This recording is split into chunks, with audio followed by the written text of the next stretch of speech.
જન્મ મરણના દાખલામાં ફેરફાર કરવા માટે હવે આરોગ્ય વિભાગે નવો પરિપત્ર બહાર પાડ્યો છે। જન્મ મૃત્યુ નોંધણી અને બર્થ ડેટમાં સુધારો સરળ બનશે। નામમાં ઉર્ફે શબ્દનો ઉપયોગ કરી જન્મના પ્રમાણપત્રમાં 2 નામ પણ લખી શકાશે। કારકુની ભૂલ સુધારી આપવી પડશે અને નાની મોટી સમસ્યાનું ઝડપથી નિરાકરણ આવશે।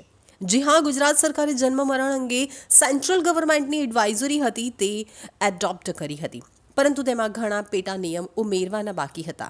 તો જન્મ મરણના દાખલામાં સુધારા માટેના નિયમોને લઈ અને એક પરિપત્ર જાહેર કરાયો છે।